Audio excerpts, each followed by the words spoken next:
Falando de agora um pouquinho para questões de estado financeiro e preço das ações. Aqui temos qual empresa? Cambuci S.A. Temos aqui os preços dessa empresa, né?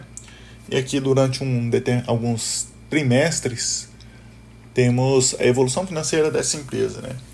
Nós podemos ver que lá no período 5, né, ela teve, vamos ver, patrimônio, dívida circulante e o patrimônio passivo circulante, né?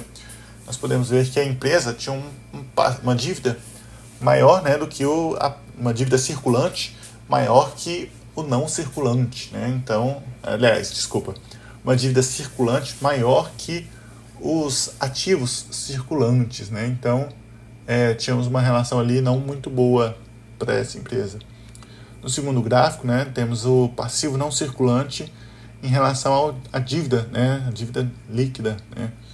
Temos essa outra situação, né, da empresa.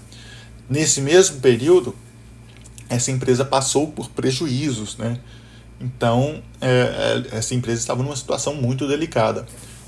Entre essas três barras verdes, né, entre essas duas barras verdes aí, essa empresa passou por uma certa dificuldade, né?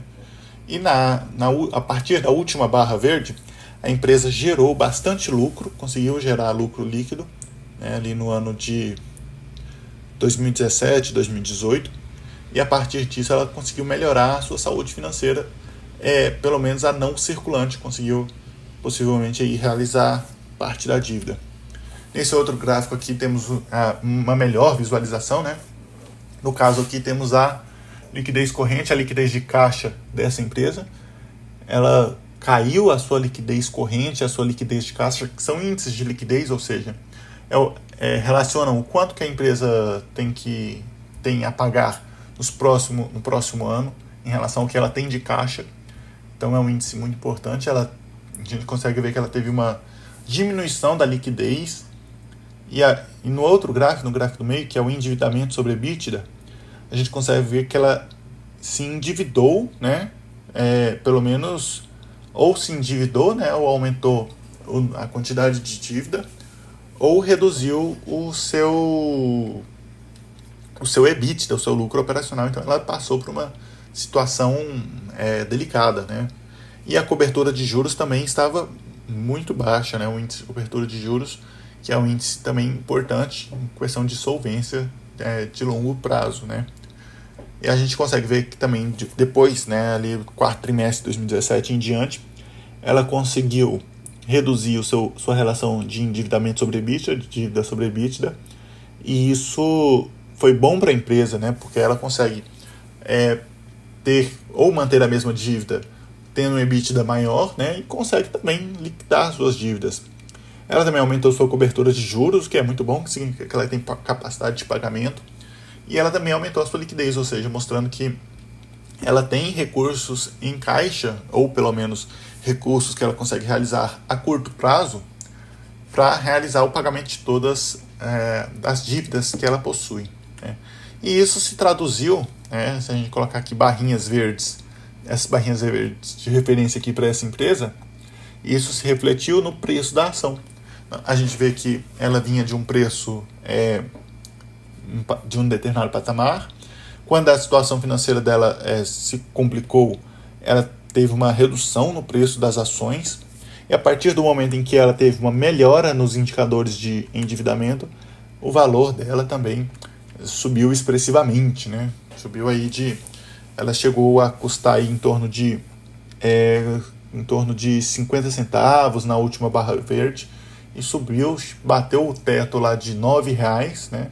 E aí está em R$ 6,29. Então, aqui a gente vê que existe uma relação, né, entre o estado financeiro e o preço da ação. Não necessariamente os preços das ações seguem, são entre um e outro, porque depende. A gente não pode comparar o preço da ação, por exemplo. Vamos comparar duas empresas aqui semelhantes, o Itaú Unibanco e o Banco do Brasil. Eu não posso dizer que a ação do Itaú Unibanco é mais barata só porque ela custa ali em torno de R$ 25 e a ação do Banco do Brasil custa R$ 50. Porque isso depende da forma de quantas ações essas duas empresas têm emitidas e do quanto o capital social foi dividido, né, em número de ações. Então, a gente não pode fazer esse tipo de análise. É uma situação bem básica para a gente passar aqui, né?